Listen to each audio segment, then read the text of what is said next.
Africaines, Africains, amis de l'Afrique des libertés, nous sommes le samedi 9 août 2025 et je voudrais apporter mon soutien, ma solidarité, mon engagement actif à ma patrie adoptive de Côte d'Ivoire qui est en éveil aujourd'hui. Une grande mobilisation populaire pour mettre fin à la dictature d'Alassane Dramane Ouattara est en cours. Cette mobilisation populaire démontre la vigueur du peuple africain de Côte d'Ivoire. Cette mobilisation populaire montre de quel côté se trouve l'histoire. Il était hors de question que je laisse passer cette journée sans avoir apporté ma modeste pierre à la construction de la chute d'Alassane Dramane Ouattara, ennemi du peuple burkinabé, ennemi du peuple ouest-africain, ennemi du peuple ivoirien, ennemi du peuple africain. Je vous invite à partager ce live et à écrire Good Live pour le protéger des mains ennemies.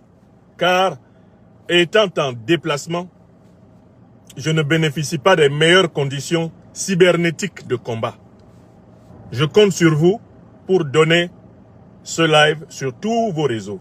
Nous sommes en exclusivité sur Franklin Nyamsi Facebook ce samedi 9 août 2025. À l'appel de l'Union des forces authentiques de l'opposition ivoirienne, dont le doyen d'âge est l'ancien président de la République, actuel président du PPACI, son Excellence Laurent Gbagbo. Avec à ses côtés l'ancien Premier ministre, ancien président de l'Assemblée nationale de la République de Côte d'Ivoire, son Excellence Guillaume Kibafori Soro, ayant à ses côtés le président du PDC-RDA, l'ancien ministre Tidiane Thiam, et la majorité écrasante du peuple ivoirien conscient de ses tâches destinales. La place d'Abidjan est noire de monde aujourd'hui. La place de Côte d'Ivoire est noire de monde aujourd'hui.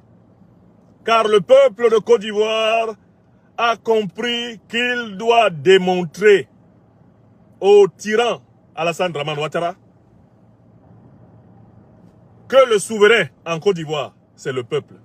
Ce n'est pas un individu qui s'est incrusté dans la vie politique nationale au prix de plusieurs forfaitures, qui va confisquer la souveraineté nationale du peuple ivoirien.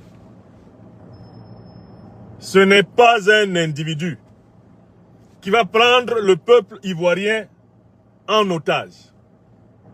Ce n'est pas un individu qui va confisquer le destin du peuple ivoirien. Fut-il Alassane Dramane Ouattara, satrape reptilien venu de Sendou et ayant renié notre belle terre burkinabé de Sendou dans l'espoir de troubler toute l'Afrique avant d'être bientôt dégagé. Je voudrais donner sept raisons pour lesquelles le peuple ivoirien a raison de se mobiliser pour mettre fin au pouvoir de Ouattara.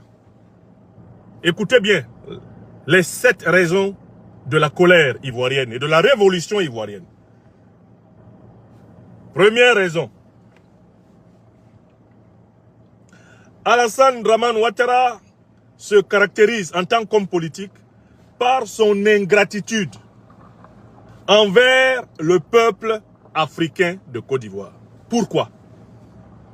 Apparu en 1989 dans la classe politique de ce pays à laquelle il n'appartenait pas, après avoir émergé dans ce monde au Burkina Faso, fait ses études au Burkina Faso, anciennement Haute-Volta, par la suite, grâce à une bourse voltaïque, fait ses études aux États-Unis, commencé sa carrière au FMI à la Banque mondiale, et après sa cooptation par le néocolonialisme français à la Banque de France, comme sous-fifre à la BCAO, Monsieur Alassane Dramane Ouattara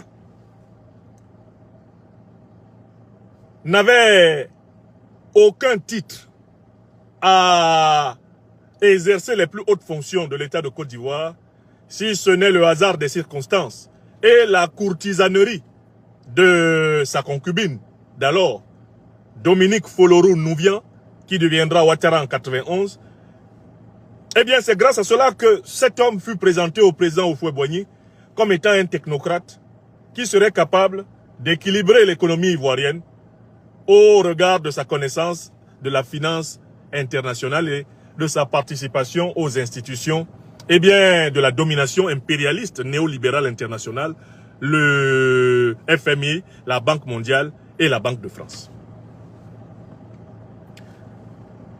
Alassane Ouattara est entré en Côte d'Ivoire par césarienne, sur recommandation. Il n'est pas entré en Côte d'Ivoire par la voie naturelle. Premier point. Deuxième point, pourquoi il ne faut pas qu'Alassane Ouattara continue à capturer ce pays?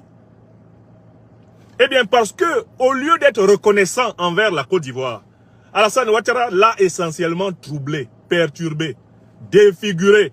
Alassane Draman Ouattara l'a déstabilisé de manière constante, de 1989 jusqu'à aujourd'hui.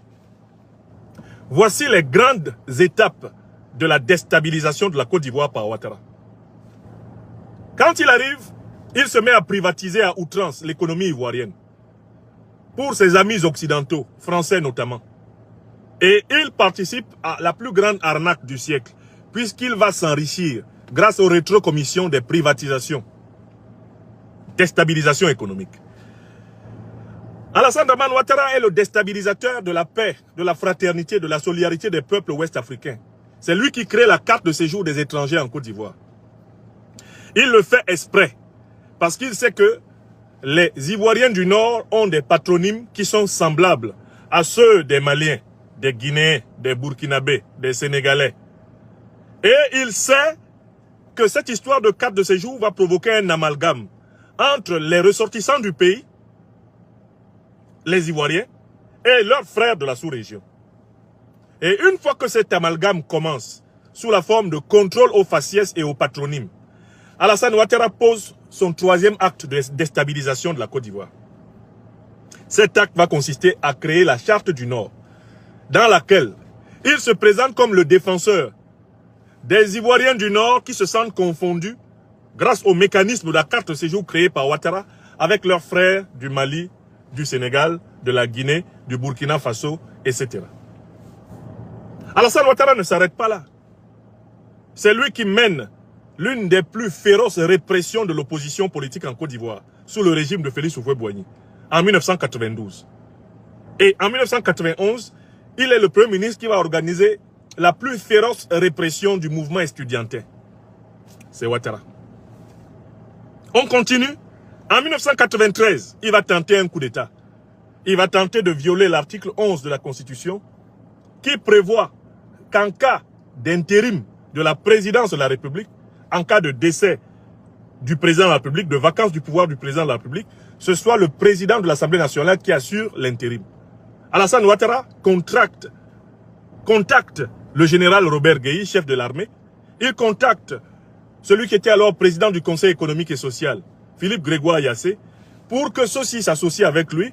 Il contacte le secrétaire général du PDCI d'alors, paix à son âme, le ministre Laurent Donafologo, pour leur demander de s'associer à lui, afin que lui, il usurpe le pouvoir, qu'il viole la Constitution pour devenir président de la République. Heureusement, le chef de l'armée d'alors, Gueye, refuse d'obéir à Ouattara. Le secrétaire général du PDC-RDA, Laurent Donafologo, refuse d'obéir à Ouattara. Son coup d'État échoue et part en exil. Il va tenter en 1995, à travers le Front républicain, lui, de faire un coup d'État. Mais il laisse le sale boulot, bien sûr, à Laurent Gbagbo, qui, lui, pense faire une mobilisation populaire, alors qu'Alassane Ouattara, lui, envisage d'utiliser cette mobilisation pour un coup d'État. En 1999, après avoir annoncé plusieurs fois dans la presse qu'il va frapper le pouvoir bédier, qu'il va frapper ce régime tombera. Alassane Ouattara perpètre le coup d'État du 24 décembre. Ce sont ses partisans qui font ce coup d'État et qui déguisent le coup d'État derrière le général Gueye. Ouattara revient et il dit « This is not a coup d'État, this is a revolution » dans son anglais transparent inimitable. Ceci n'est pas un coup d'État, c'est une révolution. Il félicite le général Robert Gueye en espérant que le général Robert Gueye ait pris le pouvoir pour le lui donner sur un plateau en or. Erreur. Le général Gueye a pris plaisir au pouvoir. Il modifie la Constitution. Il introduit un article 35 fait pour exclure Ouattara. puisque cet article interdit à celui qui veut être président de la République d'avoir jamais bénéficié d'une autre nationalité. Or, Alassane Ouattara, c'est de notoriété, est un citoyen voltaïque de naissance. Et donc, il lui est impossible d'échapper au couperet de l'article 35. Voilà comment Alassane Ouattara va tenter de faire assassiner le général Gueye par le complot du cheval blanc en septembre 2000. Il échoue. Le général Gueye, à son tour, échoue face au candidat Laurent Gbagbo de l'opposition du FPI, qui remporte l'élection présidentielle dans des conditions qu'il a lui-même dites calamiteuses. Certes, mais c'est lui qui a battu Gueye. Gueye tombe, mais Alassane Ouattara veut profiter de la chute de Gueye pour reprendre le pouvoir que Gbagbo a arraché à Gueye dans les urnes et par la mobilisation militaro-civile. Affrontement. Cela va provoquer le fameux charnier de Yopougon. En janvier 2001, Alassane Ouattara récidive. Ce sont ses partisans qui mènent le complot de la Mercedes noire.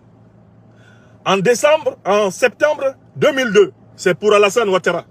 Le président Guillaume Soro l'a dit que le coup d'État est fait à partir du Burkina Faso. Le même Alassane Ouattara se retrouve au cœur de la crise ivoirienne en 2010-2011. Il n'écoute pas le premier verdict du Conseil constitutionnel. Il préfère écouter la Commission électorale indépendante, l'ONUCI et la France, qui le donnent vainqueur. Au lieu de sauver les vies, il préfère prendre le pouvoir par la guerre.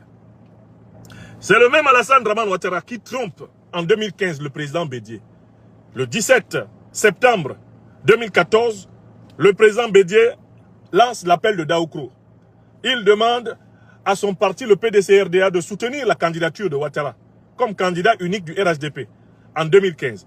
En échange d'une rétrocession de la candidature au PDC-RDA en 2020. Alassane Ouattara publiquement applaudit. En privé, Ouattara me dira, j'ai applaudi parce que c'était dans l'air du temps. Je ne lui ai rien promis au président Bédié.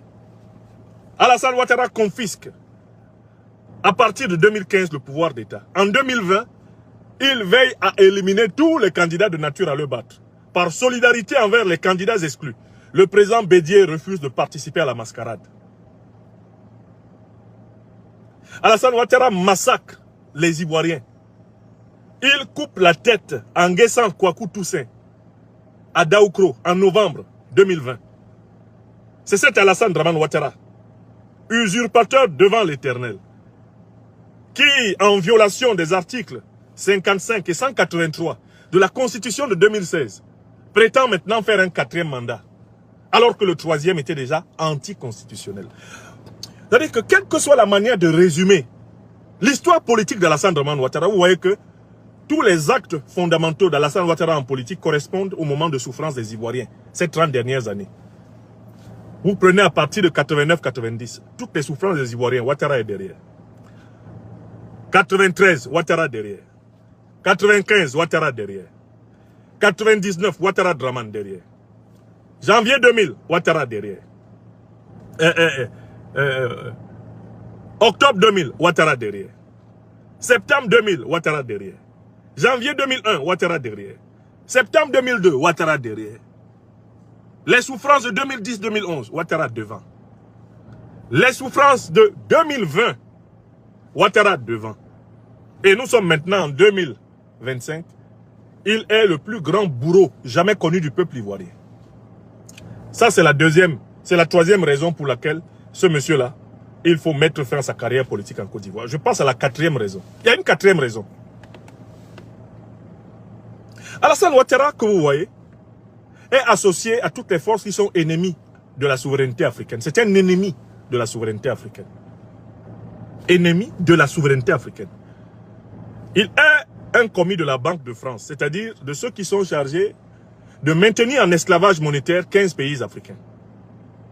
Il a toujours saboté toutes les initiatives ayant pour but de doter l'Afrique d'une monnaie autonome. Voilà pourquoi il faut le combattre. Alassane Dramane Ouattara, que vous voyez, a été au cœur de toutes les tentatives d'agression déguisée du néocolonialisme, du colonialisme français et de l'impérialisme occidental contre les Africains. L'exemple le plus visible, sous vos yeux, ça a été l'instrumentalisation de la CEDEAO. Vous avez vu comment Alassane Ouattara a été à la manœuvre pour utiliser la CEDEAO afin de s'attaquer au Mali. s'attaquer au Burkina Faso. Vous avez vu Alassane Ouattara monter en première ligne, annoncer que lui, il montait un bataillon de 1500 hommes pour attaquer le Niger. Vous avez vu Ouattara faire ça. Tout ça pour imposer des valets de la France-Afrique à la tête des pays africains. Vous avez vu Ouattara le faire. Donc, en fait, la sous-région et toute l'Afrique ont intérêt à ce que ce monsieur tombe. Parce que tant qu'il ne tombe pas, eh bien, nous ne pourrons pas bénéficier de toute l'énergie positive du peuple de Côte d'Ivoire dans le processus d'émancipation de toute l'Afrique de l'Ouest. La chute de Ouattara est un moment essentiel de la libération de l'Afrique. Comme celle de Paul Biya en Afrique centrale. Comme celle des dictateurs d'Afrique centrale. Leur chute là sera un moment fondamental de la libération de l'Afrique. Et ça, c'est une troisième raison importante. Je passe à la quatrième raison. Alors, Alassane Ouattara doit être débarqué du pouvoir. Parce que Alassane Ouattara a détruit quelque chose qui est le fondement de la société, à savoir la confiance en la parole donnée.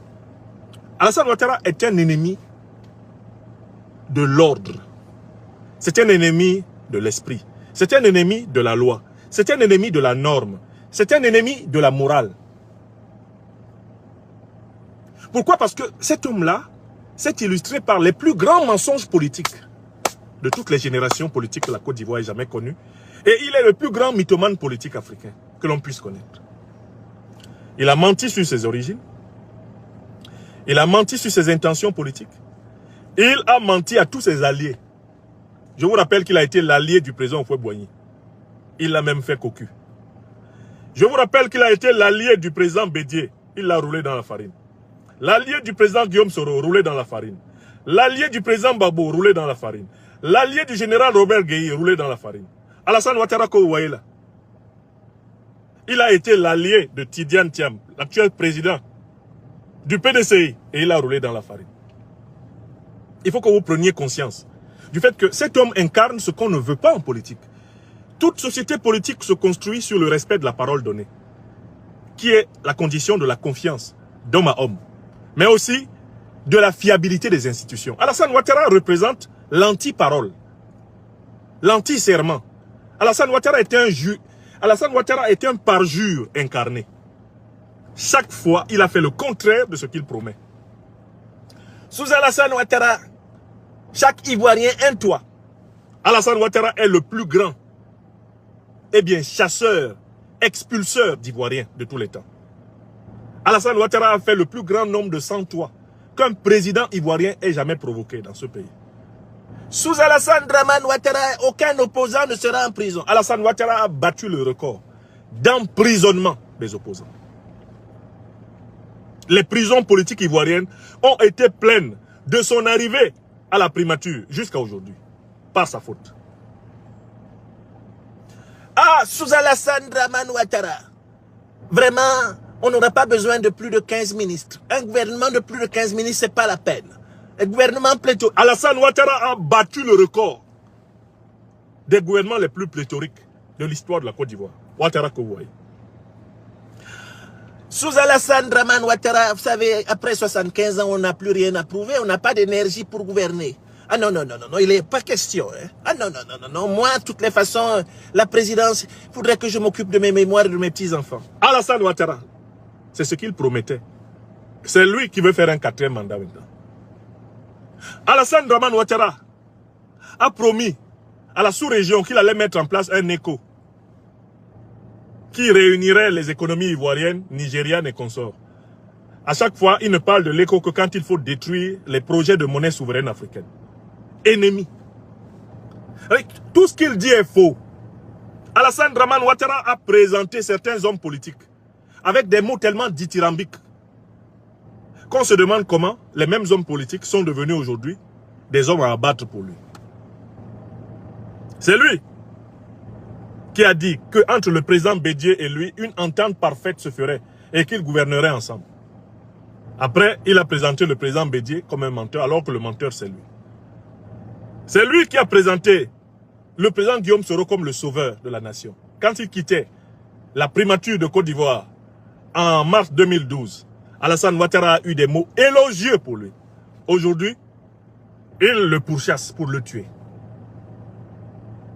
C'est lui qui appelait Ahmed Bakayoko mon fils, mais il a éteint. C'est lui qui disait Daniel Kablan-Duncan est le meilleur d'entre nous. Daniel Kablan-Duncan sait où il se trouve. C'est lui qui présentait une carrière prometteuse à Ouattara. Ouattara s'y met sous terre par la faute de Ouattara. Hambak, mon fils Hambak, 6 pieds sous terre par la faute de Ouattara. Alassane Dramane Ouattara est un ennemi de ce qui constitue la base de la relation sociale, la parole donnée, la parole respectée, la promesse tenue. Et voilà pourquoi il faut se débarrasser de lui, parce que tant qu'Alassane Ouattara tient le pouvoir en Côte d'Ivoire, la Côte d'Ivoire est sous le pouvoir du démon, du diable. La définition de Satan, c'est le calomniateur. Shaitan, c'est celui qui vit du mensonge, c'est le père du mensonge. Laisser un tel type diriger le pays, c'est laisser le pays sous le pouvoir de Satan. Car le monsieur ment nuit et jour. Il ment de façon éhontée, il ment régulièrement, il ment constamment. Et Alassane Ouattara ment sur la longue durée. Le mensonge, c'est lui. Alassane Ouattara et le mensonge se sont mariés et ils sont devenus un. C'est la même chair que celle de Satan. Oui. Je passe à la 5e raison pour laquelle il faut combattre Alassane Ouattara. Mais il faut combattre Alassane Ouattara parce que contrairement aux apparences, le gros du peuple de Côte d'Ivoire est dans la misère. Les gens voient les grands travaux initiés par Alassane Ouattara avec des crédits que lui, Ouattara, n'a pas remboursés. Et dans lesquels lui et son oligarchie de voleurs ont des rétrocommissions. Ce que les gens ne voient pas, c'est l'arrière-pays où vivent la majorité des Ivoiriens et qui croupit dans la misère. Les gens ne voient pas. Quand ils se contentent de la propagande d'Abidjan, les filles et fils de paysans qui ne sont pas allés à l'école, qui sont obligés d'aller travailler dans les champs. Les gens ne voient pas. Les étudiantes et étudiants qui reçoivent des diplômes qui ne correspondent à rien sur le marché du travail. Les gens ne voient pas tout le système universitaire ivoirien s'effondrant sous la massification, des étudiants faisant leurs besoins en plein air, dans des campus bondés. Les gens ne voient pas.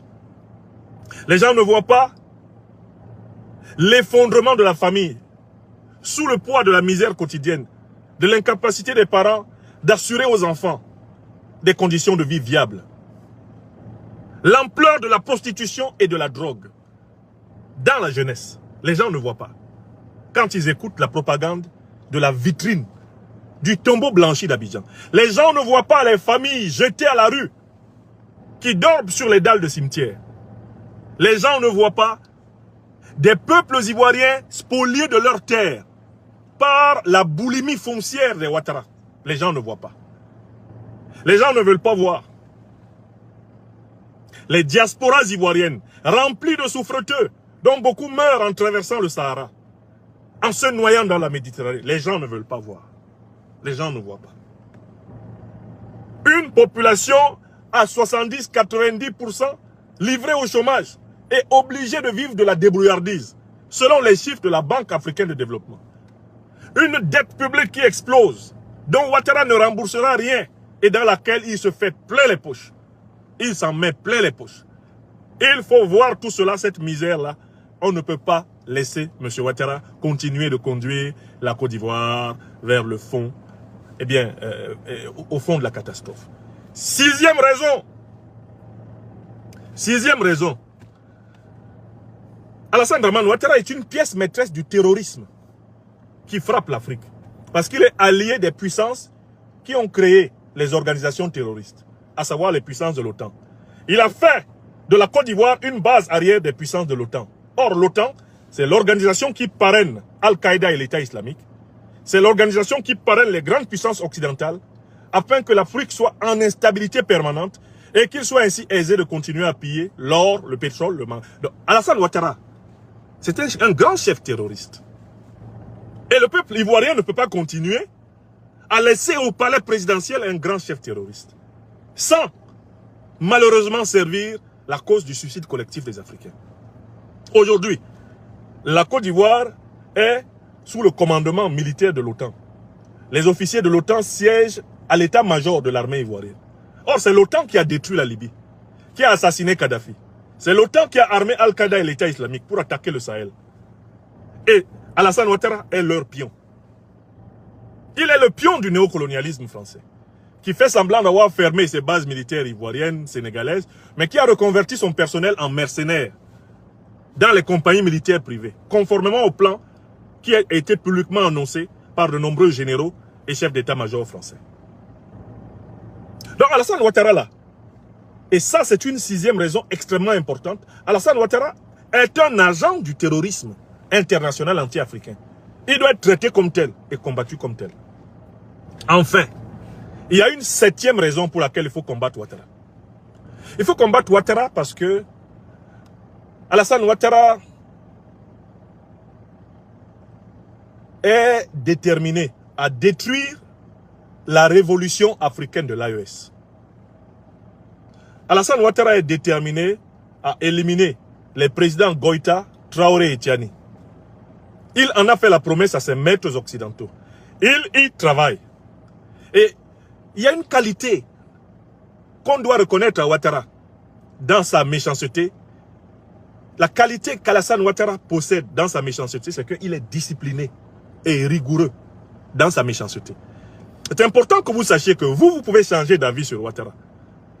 Parce qu'il a réussi à vous flatter. Mais lui ne change jamais d'avis sur vous quand il a décidé d'avoir votre peau. Je recommence. Alassane Ouattara est discipliné dans la méchanceté. Il a décidé d'éliminer les présidents Tiani, Goïta et Traoré. Il l'a promis à ses maîtres. Écrivez ce que je vous dis. Il peut de temps en temps, par des délégations diplomatiques, en déplaçant tel ou tel de ses ministres, par des petits sourires, par des petites souplesses, donner l'impression d'avoir pris acte de l'existence de l'AES. Mais il faut que vous sachiez qu'Alassane Ouattara, dans son naturel profond, dans sa quintessence, Alassane Ouattara, dans son fort intérieur, continuera sans fin d'élaborer des complots pour éliminer, dans l'ordre, le capitaine Ibrahim Traoré, le général d'armée Assimi Goïta et le général d'armée Abdourahmane Tiani. Cela, il l'a promis à ses maîtres. Et Alassane Ouattara tient toujours sa parole en matière d'opérations négatives. C'est un diable discipliné, un diable rigoureux. Donc à partir du moment où Alassane Ouattara veut l'élimination des leaders de la révolution africaine, mais la révolution africaine doit se battre pour que Ouattara perde le pouvoir. La perte du pouvoir par Ouattara est vitale. Pas seulement pour la Côte d'Ivoire. C'est vital pour l'Alliance des États du Sahel. C'est vital pour l'Afrique de l'Ouest. C'est vital pour l'Afrique qu'il tombe. Car si Ouattara tombe, c'est l'un des éléments du précaré de la France-Afrique qui va sauter. Il restera l'élément sénégalais, l'élément djiboutien et l'élément gabonais. Et dans ces conditions, il n'y aura plus de précaré et bien néocolonial français en Afrique. La chute de Ouattara est donc nécessaire. Et la mobilisation du peuple de Côte d'Ivoire est légitime. Voilà les raisons. Voilà les raisons pour lesquelles il était hors de question que je laisse passer cette journée sans apporter ma modeste contribution à la mobilisation révolutionnaire du peuple ivoirien. Mais je conclus en disant, ce que le peuple ivoirien est en train de montrer, c'est cela que nous, peuple camerounais, dans mon pays natal, le Cameroun, nous devons montrer. Nous devons montrer que les souverains, c'est nous les peuples. Les peuples africains sont plus forts que les tyrans. Nous devons sortir partout où cela est nécessaire, par millions, pour donner la preuve au monde que nous savons que le souverain, c'est le peuple et non pas le tyran. La chute d'Alassane Dramane Ouattara, comme la chute de Paul Biya, ce sont des chutes qui annonceront et accéléreront les chutes de tous leurs homologues en Afrique de l'Ouest et en Afrique centrale, leurs homologues dictateurs. La chute de tout dictateur de la France-Afrique est un moment essentiel du chemin vers la libération des autres pays pris en otage par les mêmes. Et Alassane Ouattara et Paul Biya sont des modèles absolus de la négativité dont l'Afrique doit se débarrasser. Nous devons exemplairement chasser ces tyrans pour que les autres sachent qu'il vaut mieux qu'ils démissionnent avant que les peuples n'arrivent. Il faut que ce qui va se passer en Côte d'Ivoire et ce qui va se passer au Cameroun soit un avertissement sans frais pour les derniers despotes de la France-Afrique. Qu'ils partent sans même qu'on les chasse. Il faut qu'on chasse Ouattara, qu'on chasse Biya du pouvoir pour que les autres sachent qu'il vaut mieux qu'ils partent avant même qu'on les chasse. C'est important de soutenir le peuple ivoirien. C'est important de soutenir le peuple camerounais. Et c'est avec cette même énergie qu'on soutiendra le peuple togolais, le peuple béninois. C'est avec ça qu'on va soutenir le peuple congolais, le peuple gabonais. C'est avec cette énergie. C'est extrêmement important ce qui se passe en Côte d'Ivoire aujourd'hui. C'est extrêmement important ce qui va se passer au Cameroun. Qui doit se passer au Cameroun. Car en effet, c'est la règle de la mobilisation maximale des populations qui permet de démembrer les dictatures. Alassane Ouattara, ce 9 août, commence à goûter au raisin de la colère du peuple de Côte d'Ivoire. Je ne doute pas un seul instant que les mobilisations qui viennent seront encore plus monstrueuses, encore plus massives, et qu'il ne restera plus à M. Ouattara que le choix entre se démettre et être démis.